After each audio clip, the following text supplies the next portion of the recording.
Good afternoon, morning, whatever time you're watching this, boys and girls. It has been a very, very long time since I've posted any sort of video at all whatsoever. And I'm going to do better with that, I promise. I got a load going down to Houston, Texas, to Allied Tube. Same place I've been, good dozen times by now. I know I said I'd never do this again, but I did it anyways. I got loaded at the mill. I already had my truck fueled up. I delivered Monday morning, literally like a half a mile from my company's yard. And I went another half a mile to the mill, got my load of pipe, or galvanized conduit, whatever, to come down to Houston, Texas. Before I left the yard to go deliver, I fueled my truck up entirely, loaded it all up with all my stuff that I was taking with me. I was good to roll.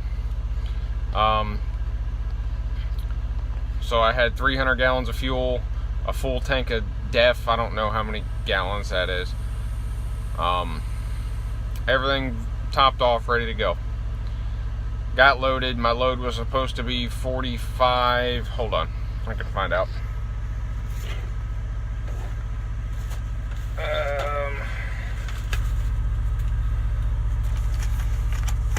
Okay. My load was supposed to be 45,372.322 pounds. Yeah. First of all, I found out my truck is a lot heavier than I thought. A lot heavier than it's supposed to be. It weighs 32,860 pounds with no load. And this is a 2014 Kenworth T800 PACCAR MX-13 10-speed. And it's got the tall sleeper with the windows in it, which I'm going to be swapping this truck out for another one with a shorter sleeper.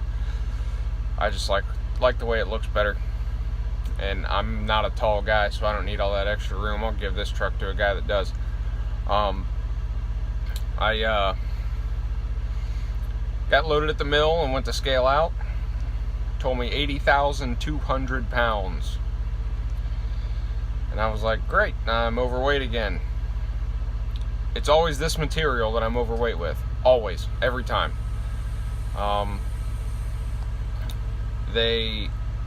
Apparently their counter is messed up and they're putting more pipe in the bundles than they're supposed to. It's supposed to be 430 pieces. There can be up to 500.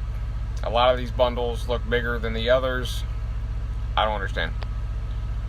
But whatever. So, found out my truck weighs 32,860 pounds.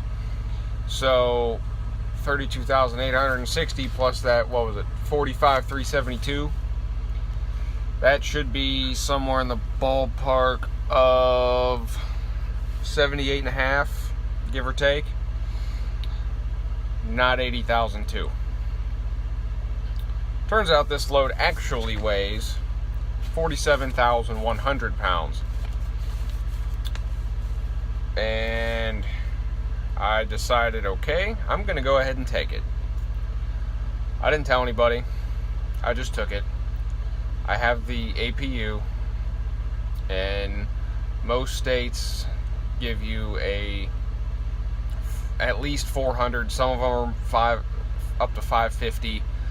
They give you an exemption for having an APU because it's a heavy piece of equipment, and I don't know if they think it's better for the environment to run the single-cylinder Yanmar diesel versus the 6-cylinder PACCAR that's in this truck or whatever, but a lot of states do give you a 400-pound exemption. Kentucky is not one of those states. That is the state that we travel the most in. Run 80 to 76, and then to 71, go down to Columbus through Cincinnati, hit the border, and then we go through Kentucky. We go through Florence, stay on 71, run over to Louisville, take 264 around Louisville, and then 65 South, the Western Kentucky Parkway. Then it ends up being I-24 for a couple miles, and then the Julian M. Carroll Purchase Parkway, which all that's becoming I-69 now. They're doing some I-69 corridor project to connect Canada and Mexico together, make it easy, whatever. So that's their plan with that. But Kentucky doesn't give you any sort of exemption at all. So we decided we're going to run 71 to Columbus, run across 70 through Indianapolis over to Effingham, and drop down 57 south out of Effingham, and pick up 55 south, run down to 40, go to our yard in Little Rock, and completely bypass Kentucky and Tennessee altogether. It worked out pretty nice. I liked it. It was nice and flat. I'm not going up and down hills. What I ended up doing in order to almost make weight, now that was 80,200 without me in the truck. I'm anywhere between 160 and 170, so I estimated myself at 175. Last time I weighed myself, I was 160.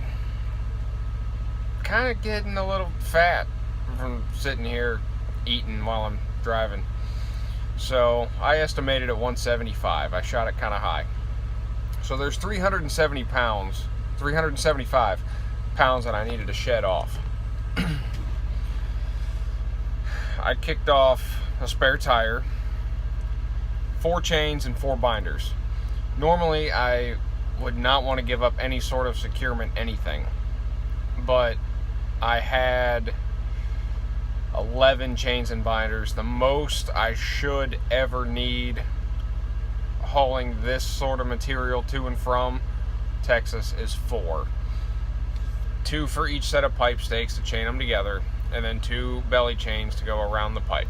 Most I should ever need is 4. I like to keep at least 6, because if I ever end up delivering somewhere, delivering a return load somewhere, and I gotta pick up a coil, or I end up running off board or something, and I run up to Michigan, a lot of times we'll bring a coil, 48,000 pound coil sometimes, back out of Delta, which I can't do with this truck, obviously. So I like to keep at least 6 chains, because you need 1 chain for every 10,000 pounds. I'm never going to haul anything 60,000 pounds. Most I should ever need is 5. Heaven forbid I need another one. I have 6. Well, I have 7 on my truck now. The 4 chains, 4 binders, and the spare tire and rim ends up being right at 300 pounds. So I kicked off 300 pounds. So without me in the truck, I made weight. I'm under gross. With me in the truck, I'm about 75 pounds over. So I decided, when we leave Sharon, PA, we normally get on 80. And if you know anything about that area at all, you've got Sharon, PA here, and then state line here, and then there's Hubbard, Ohio. There's a scale in Hubbard. I left on Monday. Scale's open Monday, 7 a.m. to 3 p.m. typically. There's a mobile home park right behind the scale, and they complained about the scale being open at night or real early in the morning, and trucks coming in with straight pipes and jakes and waking everybody up. If it's that big of a deal, don't move there. Don't live there. But whatever. It works out in my favor, because then I know when that scale's open. So I left Monday between the hours of 7 and 3. The scale was open. So I took a bypass route and ran 82 to 11 back to 80. Completely bypassed the scale. Then I had another scale, an hour or so, maybe an hour and a half, somewhere in there, away from the yard. At that point, I had burned an eighth tanks of fuel. That is what I needed in order to be under gross. My load had to be tarped, so I kept that in mind. I made weight that time. I got the green light on the scale. By the time I got almost all the way through Indiana, or just into Illinois, I hit another scale. They have scale plates. When you're rolling into the scale, if they know you're underweight, they give you the bypass. I did not get the bypass. I was so close to gross that they actually had me roll up on the scale and stop. And they had displays that said axle weight, or steer weight, drive weight, trailer weight, gross weight. My gross weight was 79,360. No, 79,640 is what my gross weight was, all the way out in Indiana. That was a good 4 hours in. But it was getting later in the day. I hit one scale after that. They were scaling everybody at that point. That was in Missouri. Scaling everybody. I got the green light, obviously, because I'm not going to gain weight running down the road unless it's snowing or it's freezing rain or something. But it wasn't. It was, 40 degrees. I got the green light on that one. When I got down to our yard in Little Rock, this material I untarped there because down here in the south, there's no road salt. That's all they're concerned about is road salt. So I untarped it there, and I left my tarps there. It's at our yard. Nothing's gonna bother them. They're still gonna be there when I get back. So I left my tarps there. I estimated on the low end, those are at least 25 pounds a piece, so there's my extra 75 pounds. And I refueled at our yard. I only put 131 gallons in it, which is all I should need on any given day to run from Little Rock, Arkansas to Houston, Texas, unload, reload, and make it back to Little Rock. Should have plenty of fuel. I did not top off my DEF tank, so I should be even lower than what I was when I left Sharon, PA. Good thing, because I didn't go across a scale after I fueled. Our yard in Little Rock doesn't have a scale. The yard in Pennsylvania does. But all in all, I made it to Allied Tube in Houston. I'm going to spend the night here. I went down the road and I got me some tacos. Post a picture of those tacos at the end of this video. Got me some tacos and my imported Mexican Coca-Cola, made with real sugar, not corn syrup. So I suppose I could show you the yard that I'm sleeping in here. It's kind of sketchy. I've done it a couple times. Nothing's ever happened. I feel safe enough. We'll be alright. I'm going to stop this video and then flip the camera around because I can't do it while it's recording. So I will show you the yard, talk for another couple minutes, and show you my tacos. Okay, jump out of the truck here, show you the yard I'm sleeping in. First of all, my APU is running and I apologize. That's where you're pulling in at in the morning when I get unloaded. That is North Houston Roslyn Road. This is what I got. A dirt lot.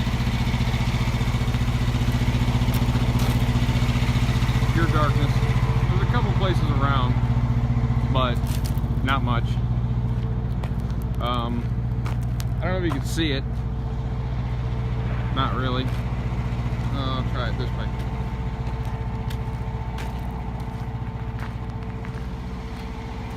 No, you really can't see it. Maybe I'll get something in the morning of that.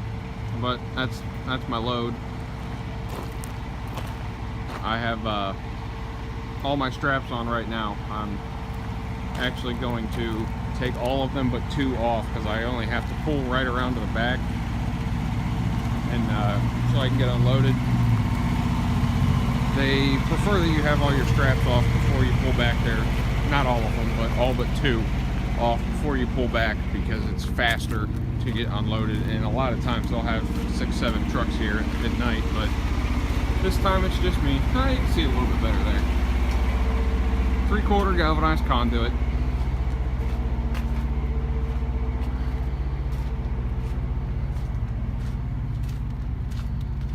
See if I can get one on the back here. You can see the different sizes of these bundles. No, maybe not. Alright, I'll get it in the morning.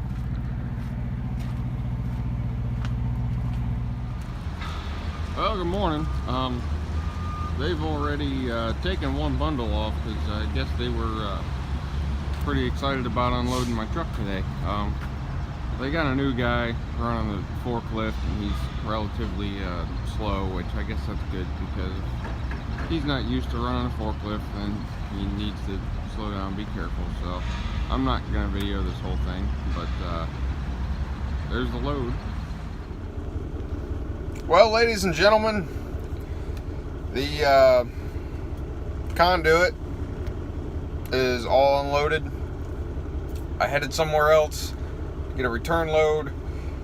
I'm gonna be here a very long time, but I got a fridge full of food and a microwave, so I don't guess it's all that bad. Anyways, I'm just gonna start doing a video for my load down and then my load back. I think it might be easier that way. It'll keep the video shorter, so you're not sitting there watching a 40-some minute video. Nobody wants to do that. So anyways, I hope you enjoy some of what I'm saying. If you do, smack a like button, subscribe if you haven't already, leave a comment. Whenever I'm not driving, I will gladly reply to every comment that I possibly can. I can't promise I'm going to get to everybody, but I'll try. Anyways, thanks for watching. Keep the shiny side up and the dirty side down. I'll catch you on the next one.